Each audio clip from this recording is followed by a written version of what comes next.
વધુ સમાચારમાં વાત કરીએ તો આગામી લોકસભાની ચૂંટણીના પગલે તેમજ તાલુકાના સંગઠનના નવા પ્રમુખ દિલીપ પટેલની નિમણૂક કરવામાં આવી છે। આ અંતર્ગત સ્નેહ મિલન કાર્યક્રમ ડભોઈ પટેલવાડી ખાતે બપોરના સમયે રાખવામાં આવ્યો હતો, જેમાં ગુજરાત પ્રદેશ કોંગ્રેસ સમિતિના પૂર્વ પ્રમુખ તેમજ ડભોઈના પૂર્વ ધારાસભ્ય સિદ્ધાર્થ પટેલ, પૂર્વ રેલવે રાજ્યમંત્રી તેમજ રાજ્યસભાના સાંસદ નારાયણ રાઠવા તથા સુખરામભાઈ રાઠવા અને નવા વરાયેલા વડોદરા જિલ્લા કોંગ્રેસ પ્રમુખ જસપાલસિંહ પઢિયારની ઉપસ્થિતિમાં ડભોઈ તાલુકા શહેર કોંગ્રેસ સમિતિનો સ્નેહ મિલન કાર્યક્રમ યોજવામાં આવ્યો હતો।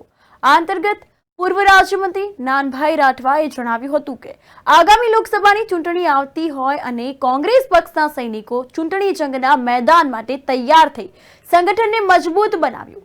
તો જ્યારે ડભોઈના પૂર્વ ધારાસભ્ય સિદ્ધાર્થ પટેલે જણાવ્યું હતું કે જિલ્લા તથા તાલુકાના પ્રમુખની નિમણૂક કરવામાં આવી છે, ત્યારે સમગ્ર જિલ્લા સહિત ડભોઈ તાલુકા વિસ્તારમાં સંગઠન મજબૂત બનશે તેવી આશા વ્યક્ત કરી હતી। આગામી લોકસભાની ચૂંટણીની તૈયારીઓમાં કામે લાગી જવા માટે કોંગ્રેસના સૈનિકોને કહ્યું હતું। યોજાયેલા કાર્યક્રમમાં ડભોઈ તાલુકા કોંગ્રેસ સમિતિના પ્રમુખ દિલીપ પટેલ તથા ડભોઈ શહેર કોંગ્રેસ સમિતિના તમામ હોદ્દેદારો, જિલ્લા પંચાયતના જીતેલા હારેલા ઉમેદવારો, તાલુકા પંચાયતના જીતેલા હારેલા નગરપાલિકાના કોર્પોરેટરો ઉમેદવારો, નગરપાલિકાના ઉમેદવારો તેમજ કોંગ્રેસ સમિતિના ઓબીસી, એસસી, એસટી, માઇનોરિટી સેલના તમામ હોદ્દેદારો ઉપસ્થિત રહ્યા હતા। ડભોઈ તાલુકા કોંગ્રેસ સમિતિ દ્વારા સમગ્ર વિસ્તારના કાર્યકરોનું એક મીટિંગ આજે રાખવામાં આવી હતી। શ્રી દિલીપભાઈ પટેલની નિમણૂક ડભોઈ તાલુકાના નવા કોંગ્રેસ પ્રમુખ તરીકે થઈ છે।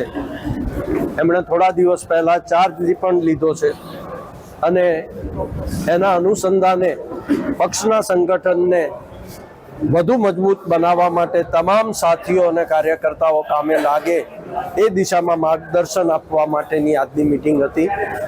ખૂબ વિસ્તૃત સંખ્યામાં કાર્યકર્તાઓ ઉપસ્થિત રહ્યા હતા અને ખૂબ ઉત્સાહપૂર્વક એમણે આ જવાબદારી માથે લેવાનું નક્કી કર્યું છે। એ બદલ હું સૌનો આભારી છું।